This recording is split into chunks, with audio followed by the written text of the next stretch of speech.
And we're live. back to the old faithful. Back to the original. Hey, welcome and good morning. It sounds like we're having some possible technical difficulties, so our music has been gone. And then there's a possibility that somewhere in the middle of the podcast, we just start talking like one of our other episodes. I think it's David the same episode. It starts anyway, over. if there's weird things going on, let us know. Don't just let us sit out there and, Right. suffer and find out later that we're idiots, because help us out. Yeah.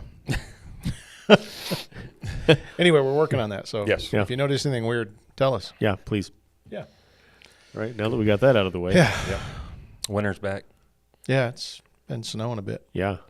So was Pugsatawny Phil right or wrong? I can't remember what his Pugsatawny, I think. Pugsatawny, Yeah. not Punxsutawney. There's no N. Punxsutawney. I don't know. Punxsutawney. I No, I thought don't you said pugs. I don't know. No. Like I the dog. know it's X. Yeah, Pugsatawny. But I is think what there's heard. an N. Punxsutawney Phil. I believe Was the groundhog right? I believe the little mongrel was correct. Yeah. Yeah. Dude, parts of California, well, even Utah now, but Yeah, like I saw that. California, like the Eastern Sierras and stuff, Mammoth, Tahoe, all that, these people don't know what to do. I saw with what they 48 have. feet fell. It's 48 insane. Yeah. feet? Somewhere in a mountain in California. 48 feet? I don't even know Is how that that's possible. Yeah, I think not 48 inches? No. Feet. Tahoe's like 50 feet. I just saw it last night on Yeah. a deal. It's ridiculous, dude. It showed a couple people that had stopped in the road to take a picture. And it's just these walls that are so like That's insane. tall buildings on each side of them. Yeah. And it's like, how do you even plow that? Like where does Well, the that's- snow go as well, you continue to plow yeah. it? They're finding people that didn't make it because of that very thing. They Yeah. can't even get out of their homes. It's guessing. gnarly. So, wow. Yeah. That's And it's nuts. falling here right now, but luckily not that heavy. Well, I had about 3 inches in my driveway this morning. Well, we And are so- under winter storm warning. Yeah, we are. We might have 8 to 15 inches. Yeah. The warning says. No, it's not Overnight. looking good. Oh, wow. From That's from usually on the like mountain, though, right? 3 o'clock. No, above 4,000 feet, which is us. Yeah, They I said don't the know. mountain passes might get 1 to 2 feet. All right. So we'll see. They're not always right. I'm going to have to turn on my snow thrower. Yeah. I hate But doing that. I think it started. I hate plugging it in and pushing the button. That stinks. You don't even have to pull the cord. Wow. No, sir. Don't even have to choke it. First world problems we have. stinks. So I'm just glad we don't have 50 feet. I know. Or 5 feet even. Yeah, 5 That's- feet would be wow. a nightmare, Yeah. let alone 50. Yeah. Yeah, I remember Wow. the one year we had like 4 feet down here one year. And our Yeah. goats, this is when we had goats. The kids were doing 4-H. And they were just walking like into the neighbor's yard because the fence like disappeared. No. Yeah. They were just walking over the fence, Yeah. So it was a challenge. Yeah. I remember, I think it was 5 years ago. We were talking about this yesterday. We got 4 feet overnight at the end of February, Yeah. and everything just shut down for like a week. That was gnarly. That was the ice dam year Yeah. where everybody's had water running into their homes. We had them run into the church here too, which was not good. Yeah. Well, hopefully spring is coming soon. I'm ready for it. Yeah. Yeah, let's go. Yeah. We had a question that came in from a faithful We listener. did. Somebody an out of towner that's listening and Wow. had questions about communion. We have out of towners that listen to us. Yeah. That's pretty amazing. Yeah. Yeah, he's like in Redmond. No, this is somewhere I think over in the maybe Salem He's in La area. Paz. Yeah. No. Yeah. He's over in the valley. Somebody you'd met Yeah. at one point Yeah. and probably told them about it, and they actually tuned in and listened. And If it's the guy I'm thinking of, because Jake. I'm sorry, I'm horrible with faces and names together. You had a podcast, or you were doing. I think it might be the same guy. Anyway, I don't know. I think he appreciates Reformed theology and robust theology, and had a question. He said he about- was a theology nerd, Yeah. had questions about some communion questions. Yeah. And so we're going to tackle those questions. and he but knows that we're the experts and like the authority on communion. Oh, absolutely. Like the more that I looked at this week, the more I'm like I'm more confused about communion than I've ever been. Oh, great. Yeah. Well, now you tell me. Well, no, bro, we're gonna be fine.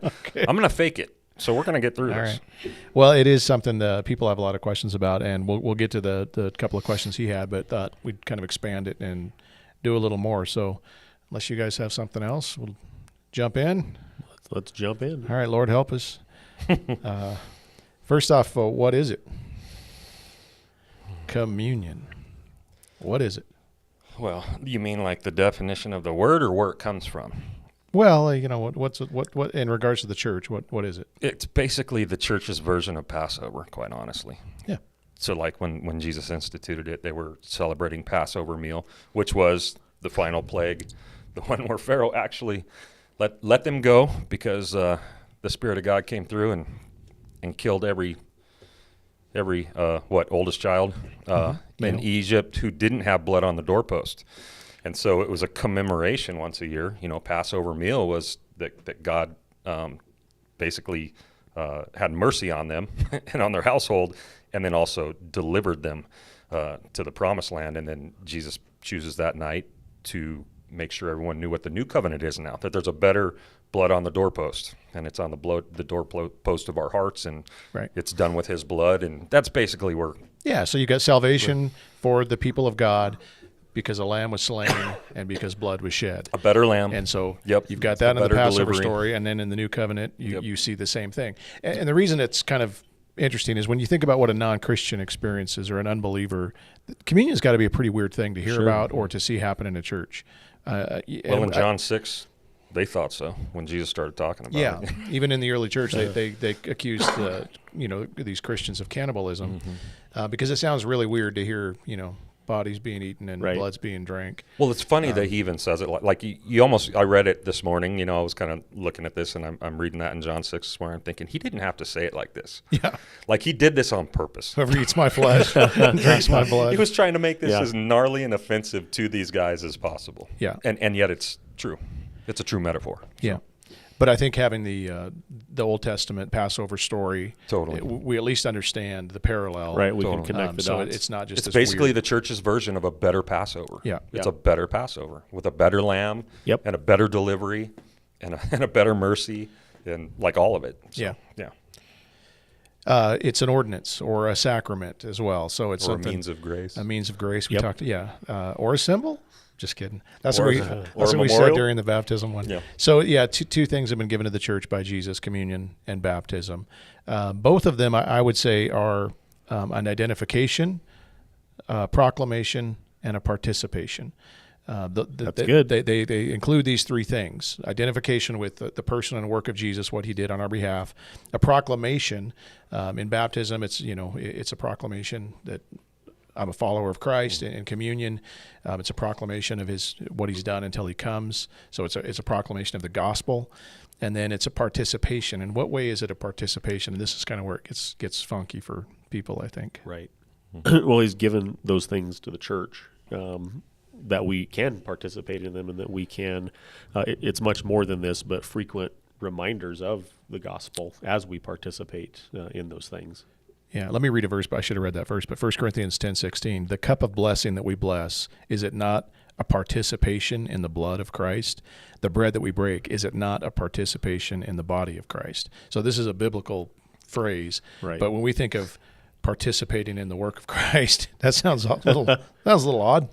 Right. And obviously, I think that verse, I read that one this morning too, is speaking towards just the act of eating and drinking. Yeah. And acknowledging while you're eating and drinking that Right. this thing that Christ has done. So Yeah. it's not like we're adding something or working towards something or earning something. Yeah. We're just eating and drinking Right. and knowing that this is why we're doing it right now. I think a lot of Christians have Yeah. that mindset that they're actually participating somehow in their sanctification Sure. and their salvation in a way that they're adding to the work of Christ. And I obviously think it's not that. the word there, participation, actually means just identifying with. Yeah. Because if you look at the whole context, it's talking about people that are still idol worshiping, and in that sense, they're identifying with these idols. And so there's kind of a parallel with the people that were doing that at that time. Right. With that word participating with, just means you're identifying with Jesus when you do this, Yeah. rather than with a false god. That's So, good. And I think we'll get more into the participation, why there's some question about how far that goes Sure. as we go down. So why do we do it? Well, he told us to, Right. And because there's wine involved. No, I'm just kidding. That's Obviously, that's one of the questions, so we're going to talk about What's that. up with the grape juice? Yeah. We'll get there. Well, there is a means of grace. There's an active internal working of grace every time you center your mind and your heart on the gospel of Christ. And this is just another one of those opportunities to center your mind on the person and work of Yeah. Christ. And so it's of complete benefit for us to do so. Yeah. So I would say that's one reason why we do it. I mean, obviously he commanded them to do it also. But the better reason is because it's actually good for us. Right. Well, and I think when you have a right understanding of what the sacraments are, then there's a meaning that comes with Totally. that when we engage in the sacraments. Yep. To the unbeliever, or even to the person who might not have a right understanding of what they are, it's not a meaningful experience, if you will, for lack of a better thing to call it. There's not much meaning to it. So it is important that we understand what they are, so that the meaning comes, so that when we do engage in these things, that it's not just an empty act. Right.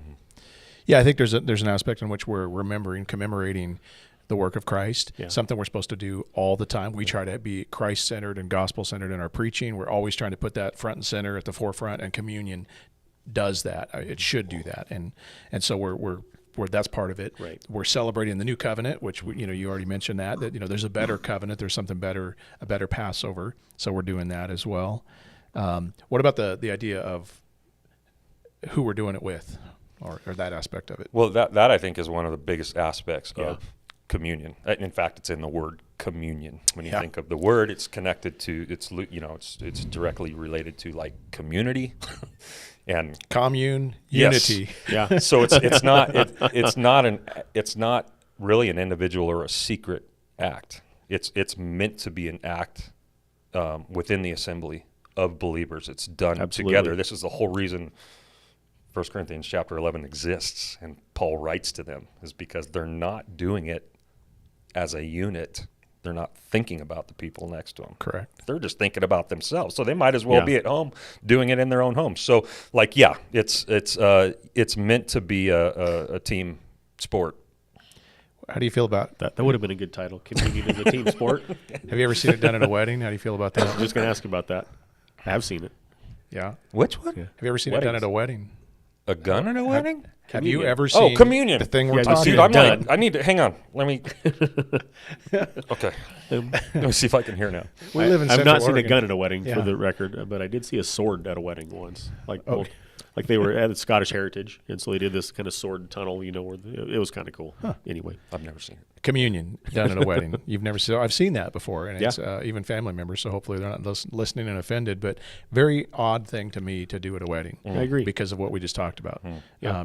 Unless everybody's doing it, but it's again when you think about the celebration of the gospel and what it is, and only two people doing it. Again, I understand they're joining together in union. Yeah. I understand that, but that's not really what communion is. Right. So yeah, Yeah, kind of agreed. Anyway, sorry, didn't mean to go there. Another thing it does is it proclaims the Lord's death till He comes. We talked about that a little bit, but and then it looks forward to something else. So there was a guy I read, and he was talking about how it looks back, it looks around, it looks up, and it looks forward. I thought that was kind of cool. It's like there's all these different places we look. Looking back at what He did, looking around the room, discerning the body, like you talked about, looking up at worship to God, and then looking forward to a time when we will do this I like that. again in the kingdom. Anew. Yeah. So that's kind of all the reasons we do it. I can't remember who it was that I read once, but somebody used the analogy that the sacraments are like the big E on the eye chart. Like you just can't miss them. And again, as long as you understand what they are, but it's something that you can't miss when the church engages in them. And that's part of the challenge, isn't it? Is because you've got, some people think there's more, but you've got basically these two primary sacraments that have been given to the church. And it's one of the reasons why none of the churches are unified. It's because they disagree on what the Right. sacraments are and how to do them. And it's like, that's a bummer. It's like an irony. Yeah. Like, here's the two big E's on the eye chart, and we can't, agree on them, Yeah. It's lame. Well, and so I would say Sorry, kind can I of say that? I didn't. lame. Yes. What's happening in the church not getting along is absolutely lame. Okay. I think, why couldn't you say that? I don't know. Because it might not be politically. Oh, I don't know.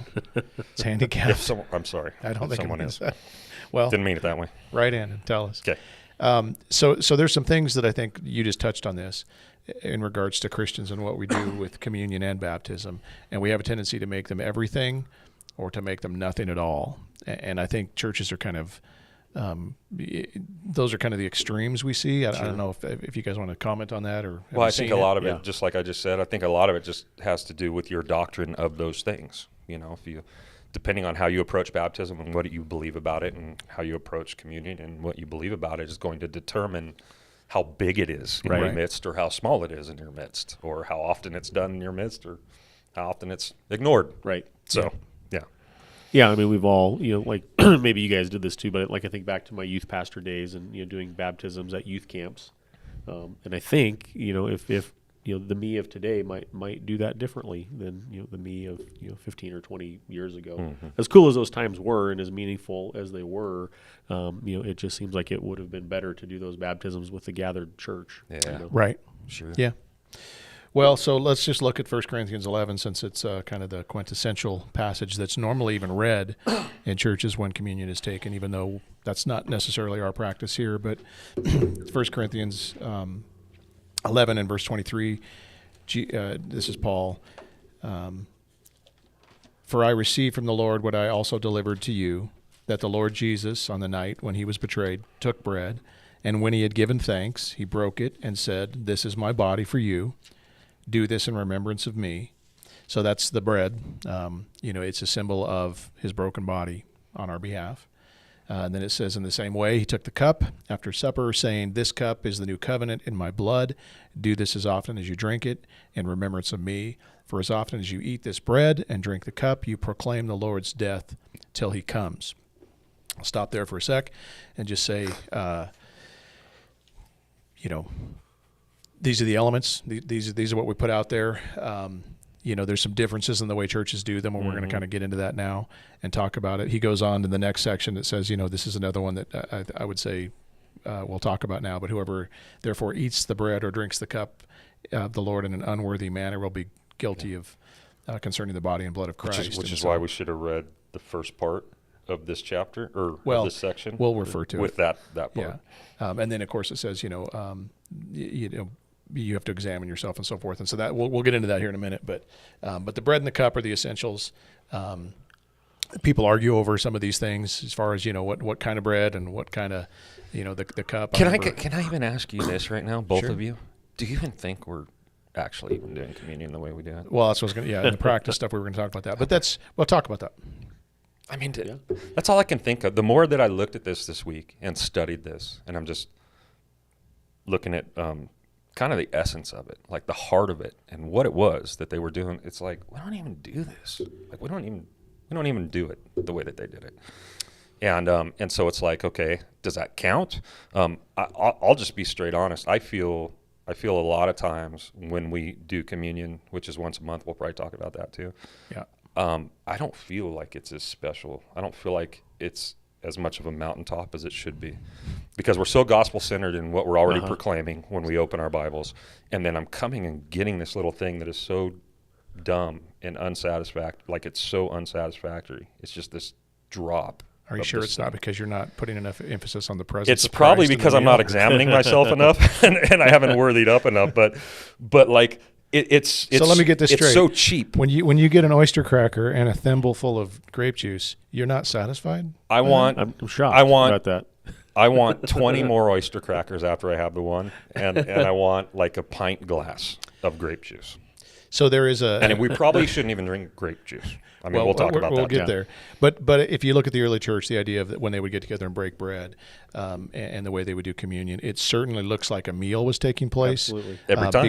Because if the rich were coming or people were getting there early and eating more than their fair share or drinking more than their fair share, I don't think there was somebody gathered around a metal tray just pounding down, Right. one after another. Now, I did used to do this. Me and two little hoodlum buddies when we were super young in my parents' church. Sometimes there would be a potluck after church, and they would go to the fellowship hall and empty out the sanctuary, and all the lights would go off, and we would sneak into the sanctuary. It was like the coolest thing to be in there when the lights were off and nothing was going on. And we would soldier style, like crawl up under the pews to the front and get behind the "Do This in Remembrance of Me" table, and like just gorge. Like taking all the juice we could and taking all the bread we could, and you know what I mean? And that was better. You might have been eating and drinking judgment It upon might have yourself. been real communion too. I don't know. You weren't with the body. So. Well, you're here today and you're a pastor, so maybe that. Yeah, because Maybe it was real communion. I mean, chapter 11 ends with that, right? Like, God's going to take believers out. He's going to judge them so that they're not ultimately judged. I mean, if they keep, So I'm glad I haven't been taken out. You're okay. I'm here. I'm with you. Yeah, I think it's safe to say that it was a meal. It was possible to eat too much and drink too much without drinking 20, 30 little tiny cups of juice. And so we're not doing it that way. No. And I don't even know why that changed. I think sometimes because we're not in homes, it's much more practical to do it the way we Isn't do it it. logistics? Maybe. Like Yeah, Probably logistics. so, yeah. Like the American church especially, like we're into big churches. Yeah. We're into growing up instead of out. And the more you do that, it's just not practical to eat together. You can't do Yeah. it. So I know what we can do. We can do this and call it a meal. Well, and even to the point now where people are making money on these little lunchable communionables, I call them, where you've got the Right. juice and the piece of little dry stale bread. I blew it Sunday, did I tell you? I completely blew it. I gave communion at a different church with my dad. It's a church I'm not used to. And so I went up and gave communion, and I didn't know that they had how small does that piece of bread have to be if it like sits underneath the little grape juice cup? Well, they use those little flimsy cups. We use shot glass cups. Okay. Ours are a little bit more sturdy, and you get more juice in them.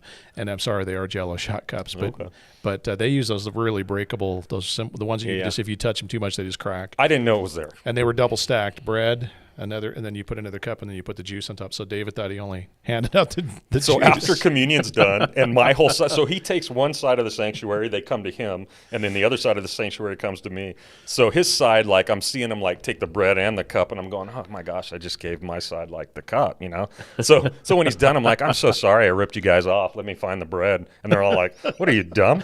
Like it's underneath the juice, Like the whole thing was just a disaster. There's another reason why the way that we do communion right now is dumb. I wish I could have been there for that. Dude, it was silly. I would think if the early church could see us do it the way we do it today, they would be scratching their heads, going, Right. What are they doing? They would what laugh. have they done with Yeah. this? So This is what we were martyred for? Come on, guys. That's all the Jesus they get? What a bummer. So we talked about how different churches do it different ways, obviously. I don't know of any that actually do a full meal, but I'm sure there are some out there that we've tried to do it in the past, and it's always been awkward because people don't know what to do with it. Right.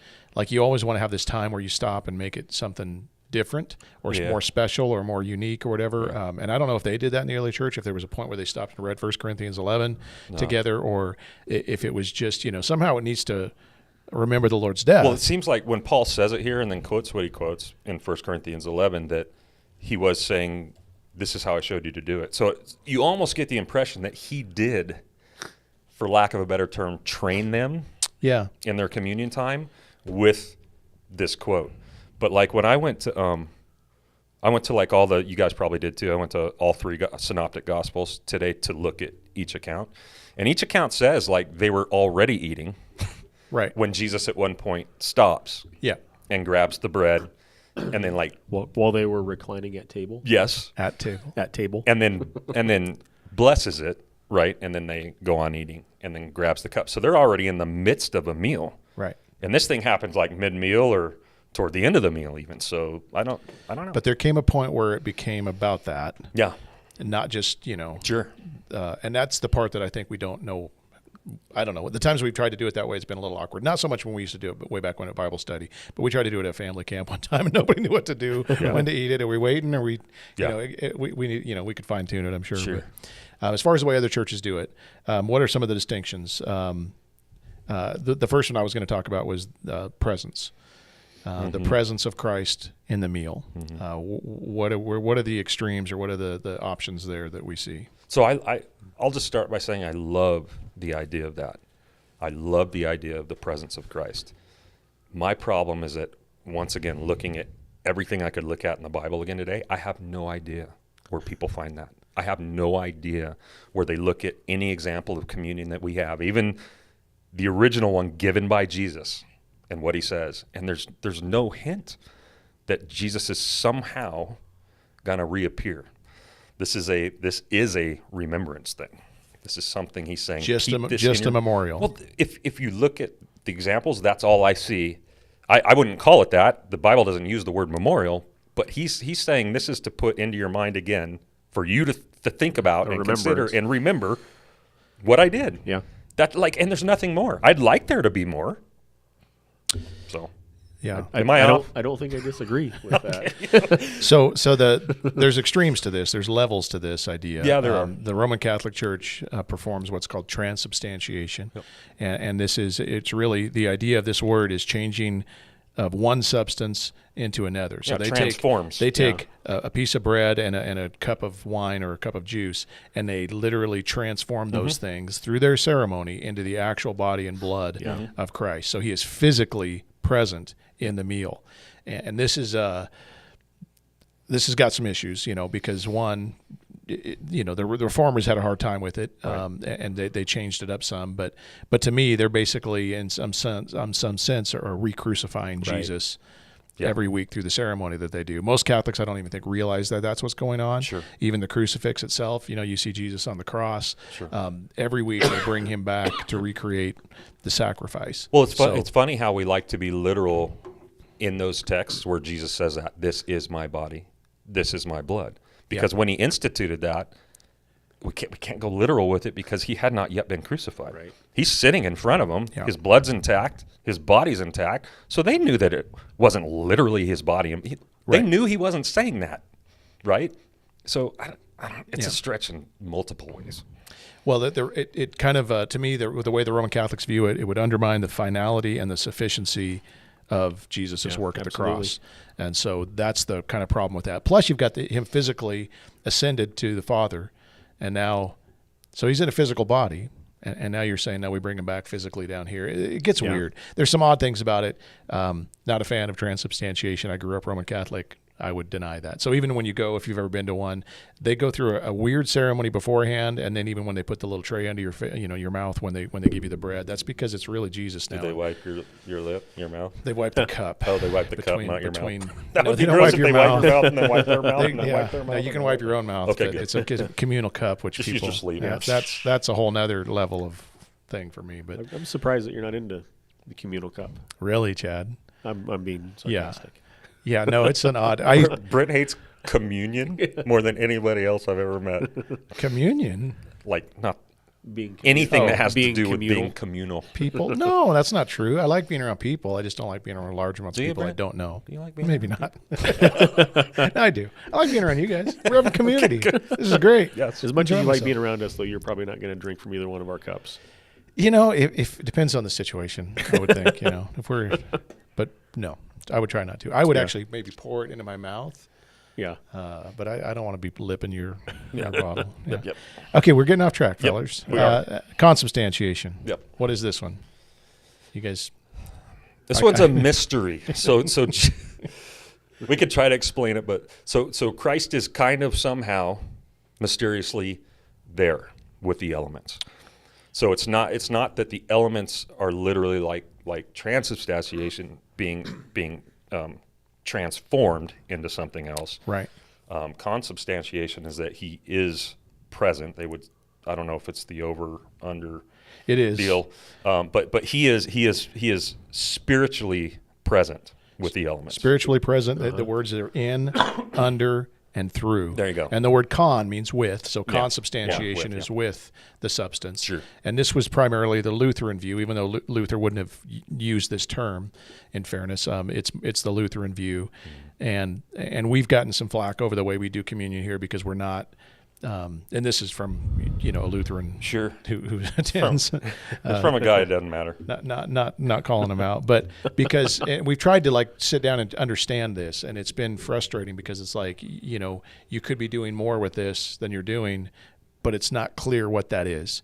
There's and never an that's the part explanation that's of what it really is. that's Yeah. the part that's frustrating. Yeah, This it's is a like, challenge. what are we not doing It's that we so could much be of doing? a mystery that you can't be told anything about it, or you can't know anything about it. And I'm not trying to. Yeah. Like, this dude's a buddy, so he knows how I feel Well, about I it. really I'm not do- trying to disrespect someone, but that's how much of a mystery it is that you can't actually know anything about it. Right. Well, I respect the Lutherans. I respect Absolutely. their view. I respect the way they do things. sure. So I really do seek to understand this. Yep. Luther was trying to fix something the Roman Catholic Church was doing. sure. So he was not down with that, and he was trying to do something different. For sure. But so it's not the same thing. But I don't fully understand exactly what it is or how to. Well, and again, Yeah, just do like I that. did with transubstantiation, or I would do the same thing with consubstantiation. Like, with the information that we have about communion, Right. do we see something like that? Even if it's a big mystery, do we see an idea of Christ spiritually being with the elements. I mean, and I in more of a sense than in a special way. I do in the sense of the gathering of Yeah. the group of believers coming together and doing it together. But we believe Christ is present in our midst right now.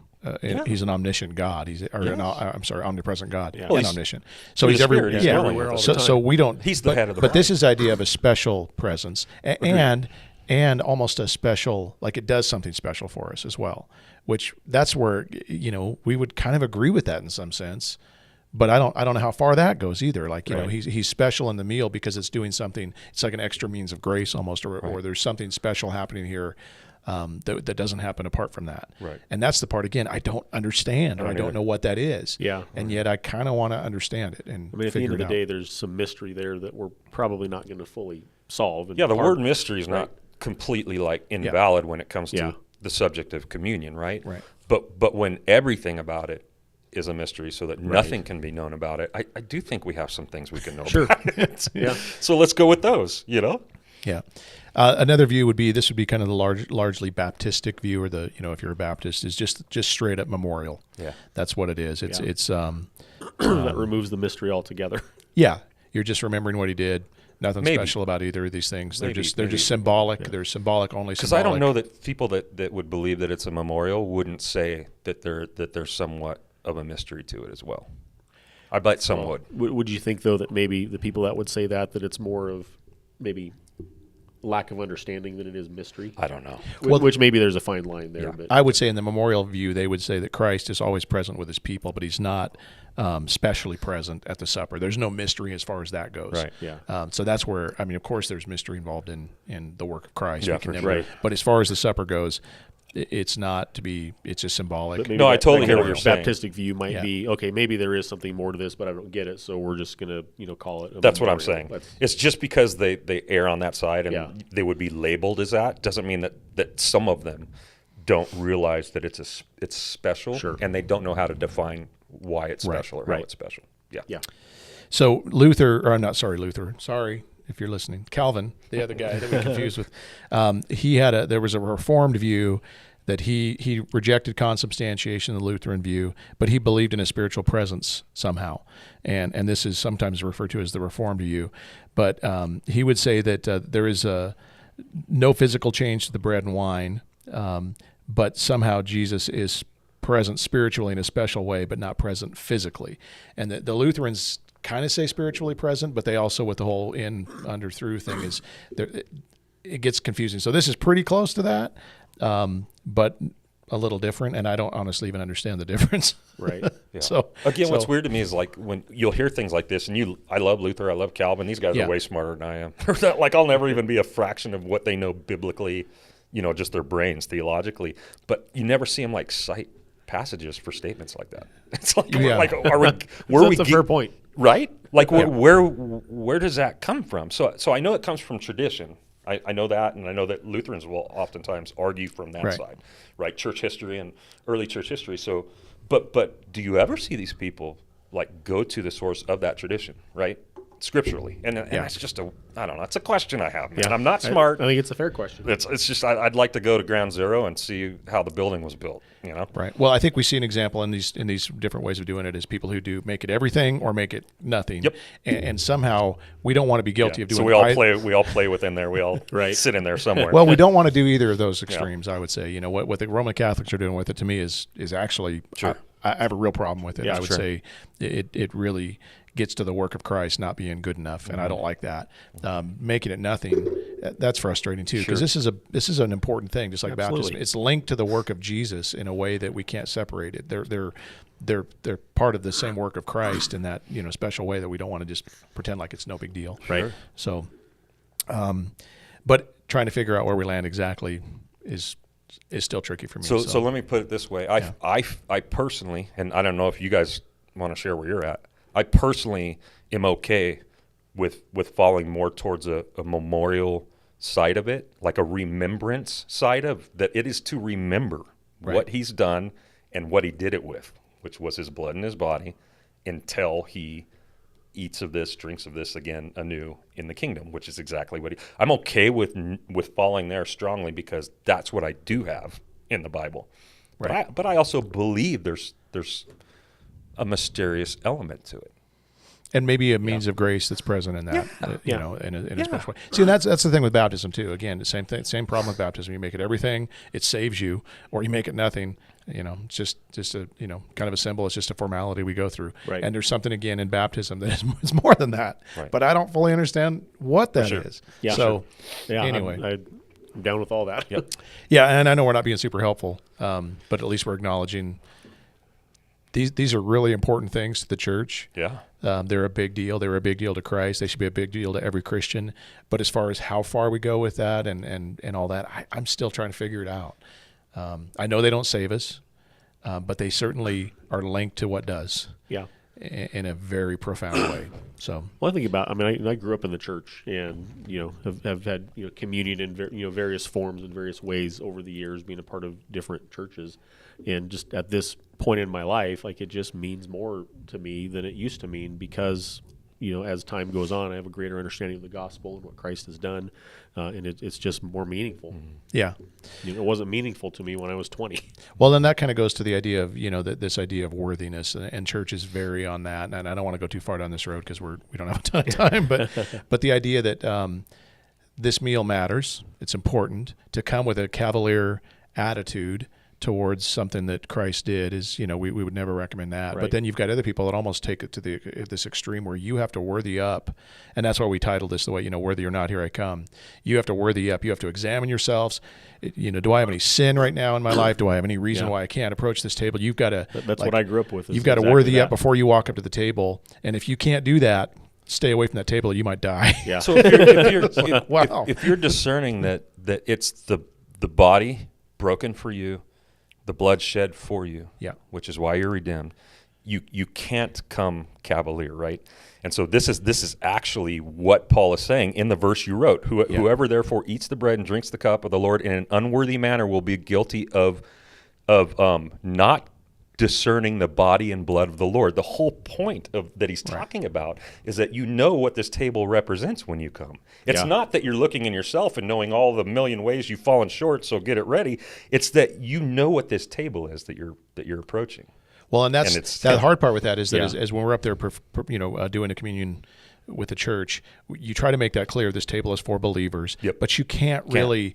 Well, that's a whole other whether, subject because some people try to, right? Well, Right? that's- It's interesting yeah. Right, It's they an fence the interesting table. conversation to see what other churches Yeah. do with the fences they build or the fences they Right. don't build. And this is the reason why, because you can't determine who, a child coming up, for instance. Yeah. You got a 5-year-old coming up with his mom and dad. Yeah. That's taking communion that has no idea. Yep. The depths of, not that we fully understand the depths of what Christ has done for us, but I mean, again, knowing what this represents fully, and Yep. or not, I keep saying fully, Right. not fully, but a good understanding of it, and a child may not. Yeah. And so do you, what For do you sure. do there? Or you might have an unbeliever that just walks up. I mean, I've got takes a weird communion that day. view on that. You guys are like, really? You got a weird view on something communion? Like, I actually don't think like it's that big of a deal for like they're already lost. There's already a damnation. They're just drinking. Like it's meaningless. Like more what I see here is the manner in which believers are coming to the table. That's really where the warnings are in 1 Corinthians 11. Like you who do know the Lord and who have been bought by him.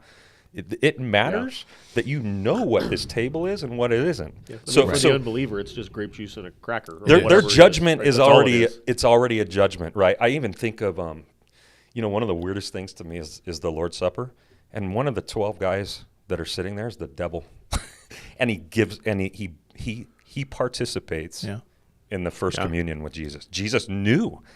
And it didn't change any. Like he is what he is, right? And so who was it for? Well, it was for the other 11. But Jesus didn't fence it. Say like, Judas, why don't you step out for a minute while I do this thing? You know what I mean? Right. Like he just does it. So anyway, it's hard to fence it. For us to have that responsibility is I mean, how do you even know? You For can sure. sit down and really We just can't. grill somebody every time before Right. they take the bread. You're in, you're out. Yeah, You're in. it would be tricky to do. But churches try to do that. That's why they have it sometimes when it's only members of the church or, in an evening service. There's different ways people try to do this. Some will say unless you're actually a member of the church, Right. you've gone through a formal membership and signed on, that kind of thing, you can't take communion. Sure. And that's the reason for it. Yeah, my grandma, I think I've told you guys this before, my grandma Ruby, all the years that she would come up and stay with us and go to church with us while she was up here, never once took communion with me. And I'd be like, Grandma, why aren't you taking communion with me? And she was like, she was Presbyterian. She was a long line of, and her particular branch of Presbyterianism was that you had to become a member in a local body, Right, and then yeah. you could only be administered and receive communion as a result of that local body where your membership is. And she like held on to that. She was fearful that anything else would be an unworthy matter. Right. And so I never got to like take communion with my grandma. And it's like, this stinks. I told her that like every time I'd badger her, and I'd be like, this stinks that you and I can't do this together, you know? And again, that so misses the point of communion. It misses Yeah, it misses the point. it does. The other one that we won't go into much, but who can administer communion is another thing that churches differ over. You know, sometimes it has Right. to be only the pastor, only the elders can do it. Again, I think this is trying to go back to the making sure people are discerning the body and the blood properly, and that kind of thing. But that's Again, another- I can't kind of, when I was a young believer, our first church was OPC. It was Dan Dillage Church, the Orthodox Presbyterian Church, and that was one of their rules. Yeah. Was that it had to be a pastor and an elder, and if a pastor or an elder wasn't present that day or at that gathering or whatever, like you did not even think about doing communion. Right. So. Yeah, I get why, but we don't necessarily practice that. We've done it in a Bible study format before, where we've remembered the Lord's death in a communion setting or in a meal setting, and it's been a beautiful time of worship. And Well, what's interesting about even this text, like 1 Corinthians 11, is this is a mess. Like it seems like this is a mess, and like it's a pattern of being a mess when they come together to do Right. it. And you don't ever see him speak to an elder or say, you guys need to stop and tell elder. Like you don't see any of that kind of fencing. He's just saying, you guys who are approaching this wrong, stop. Like that's it. Right. That's what he does, you know? yeah, you So, do see the church gathered. Beyond that, you yes. don't. You would assume you don't, that there were probably elders there. right, and- but and- you do see Yeah. the church gathered, and that's that's about the, what we're given. Well, we're never going to get to the two questions that Sorry. Justin. Well, No, let's that's do all it right. right now. Yeah, What no, time the is it? two is the frequency. Goodness I gracious. yeah, I know. I don't know how. I look down and I'm like, oh wow, Have we really just been? We're in the home stretch here. we're just going to This is gonna be a special 2-hour episode. frequency. How often should we do communion? This is another one that's As debated. often as you do it. As That's often how as you eat this bread and drink this cup. Can I take it a step farther? As often as you do what? It meaning what? Eat. Right? Right. It really comes down to how you interpret what Jesus meant. As often as you do this in remembrance of me. So does that mean eat? Come together to eat, which is probably safe. Like, yeah, they're coming together and they're eating a meal. So as often as you come together and eat a meal, why don't you include this, right? Or some people could say once a year, Passover. Like it Right. was a Passover meal. Now, that wouldn't help the Corinthians who weren't Jews and were obviously doing this regularly. Sure. So maybe not. But like as often as you come together to eat, I would say. There's a probably couple of just clues that we get, like Acts 20, verse 7 says, on the first day of the week, when we were gathered together to break bread, Paul talked. So it sounds like that was a normal thing. But the Acts first 3 day of the week. tells us the church Right, was the doing Lord's Day. breaking Right, bread daily. Yep, they devoted themselves daily to the apostles' teaching, Yes. breaking of bread, and so forth. 1 Corinthians 11:20, when you come together, is it not the Lord's Supper that you eat? You Yep. get the idea that when they got together, So they thought it was that kind of a gathering that was going to happen. Yeah. Yeah. yeah, Well, if you were breaking bread, then that would make sense, right? As Yeah. often as you eat together, Yeah. do this in remembrance. so of we're me. not really given the answer. Nope. What are the concerns as far as frequency that we hear?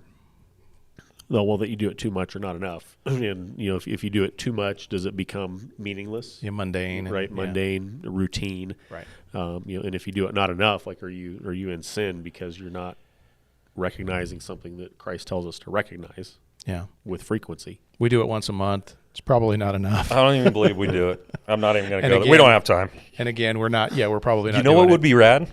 Is once a month. I was thinking about this yesterday. Again, little too radical, never going to happen.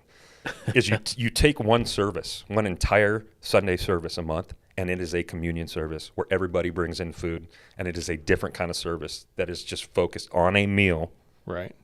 and communion, like real communion. Like that's the only way I think it could work is if you dedicate that whole time of the assembly together to coming for that purpose and buying into that and bringing for that. That would be actually rad. What kind of bread are we talking about, David? Well, unleavened, aren't we unleavened going to talk flat about bread? well, should it be wine? Because Yeah. that'll come up too. That was right? the next Yeah. question. But first, the bread, because I remember this one lady used to bring this braided, delicious garlic bread. It was so in. good. Yeah. You just But sold me. it felt a little weird to bust off a piece because it was really cheesy, garlicky, good bread. But don't you think they were eating They were eating bread good that they bread. thought was good? I'm Especially so at used to a Passover I've meal? come a long way since the Roman Catholic wafer that if you set it on your tongue, it just kind of dissolves. I don't even know what it is. It's supposed to be like manna. Where I did it guess. go? Yeah. You don't even have to swallow. What is it? Like, what the heck? Just a vapor. And now we've had bread, we've had oyster crackers, we've done different things, but again, none of them are, the work of Christ and what He's done for us is it's satisfying. Yep. When you think of it, you think of the word satisfying, and what we have is just about as Well, unsatisfying. the as entire it is. thing is an ingestion, right? Yeah. This is what we get in John 6. Unless you ingest my flesh and like take me in, Yeah. like actually swallow Yeah. me and take me in. So it's the same thing with food. And so it's no surprise why he ends up instituting it as they're physically ingesting something which their body needs. And their body knows it once it goes in. Like, oh, I'm satisfied. That's what Christ does for us spiritually. That's what he does for the world spiritually, is he satisfies us. Yeah. So let's not do something that's not satisfying. That's, I guess, one of the biggest problems with how we do what we do, man. It's like odd. this is such a bad representation. Honestly, this is such a bad representation. This little thing and this little thing. Like, what are we doing? All right. And, okay, What's up with the grape? What's up with the grape juice? I knew I was going to get on a soapbox or two today. Yeah, so. that's all right. So the other question that he had was, what's up with the grape juice? There's a lot of people that think wine is the dealio-y. Well, I think it is. No, I mean that it's a sin. If you don't do wine, I've heard that from several So people. I was surprised to look into this and find, because Welch's grape juice is the standard of grape juice for forever, as far as I know. Do you believe that's fruit of the vine or not? That it's Welch's grape juice? Just grape juice. so there's a story with Welch's. Oh right? no, yeah, this is I've the heard over story. the years, but I don't know if it's true. But No, it's maybe true. is. It is true. No, it came about in 1860, somewhere in there. There was the Methodist. They had a general conference, Methodist Episcopal Church. Basically, they were part of the temperance committee. Alcohol was deemed terrible for people, sinful. You needed to stay away from it. And So they were fundamentalists. So they were fundamentalists, and but they still wanted to use the pure juice of the grape. And so this dude Welch, who was a dentist, he was a lot of different things, but he was a dentist at the time. This was after Louis Pasteur had just been working on pasteurization. He found a way to take the grapes and make a grape juice that wouldn't ferment. So it was always grape juice. It just fermented because they didn't have the ability to keep it too long. So the question of how alcoholic it was and stuff like that, or how diluted that was, people debate that. But he came up with a way to make unfermented wine, and they started using it, and it caught on to where the whole company Welch's Grape Juice and what it's become today started as a way to get alcohol. So then the word got out to all the the other wine. fundamentalists across the globe, and boom, It just exploded. You got Welch's. Yeah, that's what happened. Yeah. So somewhere in the 1860s, it switched from wine, which was the normal thing that they've been doing up until that point, because it's just the way it was, to grape juice. And now today we use grape juice, and it's kind of weird. And it's always felt wrong to me. But why do we? Do you believe it's sinful wrong for churches to not use wine for communion? No. I think that stuff Brian Thomason brought that one time was wrong. What was it? I don't know. He brought this pink. He forgot to buy grape juice, and at the last minute, he just grabbed some kind of sports drink out of the fridge. yeah. And it was pink. Yeah, and don't it use was Gatorade. neon. Yeah, It was I've messed had up. purple Gatorade Yeah. in communion. Yeah, I before. felt that was like Jeff Nice. wanted to tackle him. That's 5 all. hour Sorry. energy. Don't use kombucha either. I'm not coming back. Yeah. No, I wouldn't go with sinful, but I think that I don't know. Wine just seems like the right way to go. Yeah. I would prefer to do it that way. Why don't we do it that way? I guess is the question. Well, I think that's the easy part to answer, is why we don't do it that way. Because there's other principles that we have in the Bible of not stumbling our brothers. Right. Jesus is, when he instituted it, he's got 12 guys that he knows. Like, this is, in my opinion, a controlled environment, and he knows each of these guys, and he knows where they're at. Wine was just a staple too. Yeah. So in their culture, wine and bread. Bread was a staple of food. Wine was a staple of drink at meals. So that's why it's wine and bread, in my opinion. Yeah, it's easy if you got people around you that are struggling and coming to the Lord, and that there needs to be no temptation put in front of them, that we do everything we can to not put one in front of them. So that kind of stinks for everybody else, but at the same time, that's what love is. That's what the church does. The Welch's story goes that after a communion service, a guy came over to his house that had had too much wine, Yep. and it was kind of in a raucous mood, and that was like the final straw for Welch. He's like, we're doing something about this. Yeah. You know? Yeah. So Yeah. he'd had enough. Yeah. I've seen churches before that have the option, wine Offer and, both. and grape juice Yeah. option, probably Yeah. for that very reason. Is Well, the and then you've got consideration kids, for people. kids in the service, Yep. and Yeah. are we supposed to be giving kids wine and stuff? But For sure. it was normal then in the sure. Jewish culture. That was Yeah. again, they weren't drinking. Drunkenness is always called wrong, called sin in the Bible. There's Right. never a time when it's not. Right. But the idea that you would just take, have a little wine with your meal, Yeah. it was a pretty normal thing for a long Yeah. period of time. And even not stumbling your brother is a huge thing. Yep. Like even in this letter. However, on the other side of it, I noticed that Paul here, with people that are coming and eating too much and getting drunk, right. he doesn't say get rid of the wine. No. Stop using wine. Like he doesn't say that. Right. He rebukes the people that are abusing it. So there is that. But don't you think that's why we've arrived at what we have today? No, We totally. don't want him to eat too much, so we're going to give him Totally. Yeah. a 1 millimeter cracker Yeah. and a thimble full of juice. That'll and take then care of it. They won't be able to They won't Yeah. be able to Yeah. to mess things up and incur judgment upon themselves. Yes. Yeah. We'll fix that. That's our solution. I don't Right. know. Yeah. Yep. Well, I would be all for bringing wine back in. I think that would be a cool thing, but I don't know. I know one time we had some grape juice that sat too long, and some of the the 12-step people came in and were like, "Do I have to turn my chips Yeah. in?" They had to change their clean date no. Yeah. after they took it. it- And you could see people just like going, "Oh Yeah. my gosh!" Like I got to start from. It all over wasn't again. fully gone, but it was starting to turn, and you could tell Yeah. it wasn't right. It had a little like, what's going on here? I'm cool with the option thing too. Yeah, I like the option. do That still, makes sense. I do still think that That's it what I can meant. be too tempting Yep. for somebody if they know, oh, that inner circle's wine and this outer circle's juice. Like, what keeps me right now from like, Right. Yeah. like I do think you're still putting that thing in front of them, but I do think ultimately that is between them and God. Yeah. Like you need to like Agreed. take care of your stuff, Yeah. examine yourself when you come to the table, whatever you want to call it, like, so I don't know. I would be fine with probably a both option. Yeah. And wine in an ideal world would be the ideal, in my opinion, Sure. substance. Yeah. But Final whatever. thoughts on the topic? it's a mystery. A magical mystery tour. And we're okay that there's Yeah. mystery. Worthy or not, here I come. Yeah. That's what we titled it, because I think when you think about what communion is, Christ is our worthiness, and that table is the answer. I come because I'm not worthy. Yeah. Right. And if we ever lose sight of that, Yep. the table, I'm desperate for that table every time. Christ for us. Yep. And there's, I remember, as I've shared this before, but as an early Christian, I messed up one time, and I thought, according to what the church was teaching, I couldn't have communion that day because I wasn't worthy to take it, not knowing that this is my worthy. This is what makes me worthy. Yep. So we need to make sure that that's clear to the church. It's a dangerous, it's a horrible doctrine how we've gotten there, and so many Yeah. churches open the table that way with a man-focused approach and worthying Right.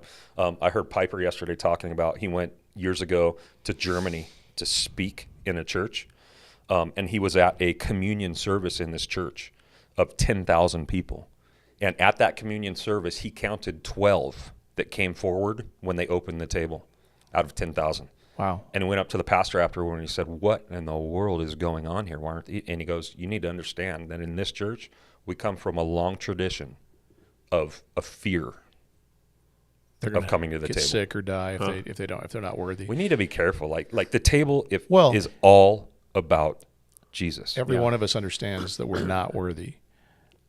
Yes. That's why, if it's up to me to find worthiness, Yes. I hope everyone I can understands never that. have. Yes. Well, I mean, every one of us. I mean, all So of us me here. approaching the table in a worthy manner is knowing what that table Yes. means. Right. That it is the body and blood of Christ for my worthiness. That's what Paul's Absolutely. saying here. Well, and if there's a day where you just, I mean, I've had a couple times in my life where I just thought, you know what, I got a bad attitude. I know I got a bad Sure. attitude. I just, that would have been the right answer, but Yeah. I just, there's times when maybe you don't take it that day. Right. But don't if there's, I mean, again, it just Yeah. depends on, where you're at. But Yeah. if there's ever a time when you're feeling like, I know I'm a failure, I know I'm, my sin is just, That's when you need communion. that's when you need it the most. You absolutely need You know? that is the remedy. Yes. that is the Yeah. prescription for the dude who is down on himself and condemned Yes. in his Yep. mind. That's the prescription. Yeah. So like I think it's okay. Like sometimes it will spark maybe something that we've been loose on in our life, right? Right. In that moment, maybe that's part of the mystery of what goes on there with the Spirit at communion time. I don't know, and that's fair game. But the truth is, as believers, like, we should be repenting throughout the week. We should never Right. be repenting of Don't wait sins for communion and to do that. examining what kind of garbage we've been walking in once a week or once a month when we come to the table. Once Like, a it makes year. no sense, right? Every year. Right? Yeah. So I think the examination that should take place is that we know what we're coming to when we come. Yes. And that's Absolutely. what Paul's calling them on. You guys aren't even discerning what this is. You're Right. just looking at it as a way to fill your belly and get drunk. Well, and even though it may be symbolic and just simply Right. bread and wine, you're still understanding what this is linked to, what this is tied Totally. to, and the cost that Christ It's paid huge. for Right. this. If you're thinking that way, you're not going to come. Well, and I believe the Wrong. gospel being preached in the table will do its work. It's Yes. faithful to do its work in the believer, Yeah. the Amen. people who the table's for. It's faithful to do that. So, Yeah. Absolutely. But it's about him. Yeah. Well, hopefully that's helpful. I know we didn't answer all the questions, but it's funny how something that is really just should be a standard thing that we understand and do in the church has become such a weird, complicated thing, unfortunately. But And I don't even like the way we do it. Yeah. And we're the guys who are kind of making the decision to do it. Like, we don't know. We're kind of at a loss of how to do this thing, and maybe we'll play around with it a little bit. Yeah. But I don't know. It's interesting to consider. Yeah. Yeah. All right. Awesome. When do you guys want to pray us out? Come on, Chad. All right, let's do it. God, thanks for today. Thank you that you have given us the sacraments to the church as a means of grace. And thank you that they recenter us and help us to be reminded of and focus on just the truth that's in the gospel message. And so just pray that as we move forward, that you would help us as a church to understand to greater degree the mystery that is in the sacraments, specifically communion. And help us every time that we do gather to take communion, first and foremost, to be reminded that you are for us and what you have done for us. And we just ask it all in Christ's name. Amen. Yeah. Thanks for the questions. Yeah, thanks. Keep them coming Keep in. 'em coming. We like it. Yep. Yeah. We'll see you next week.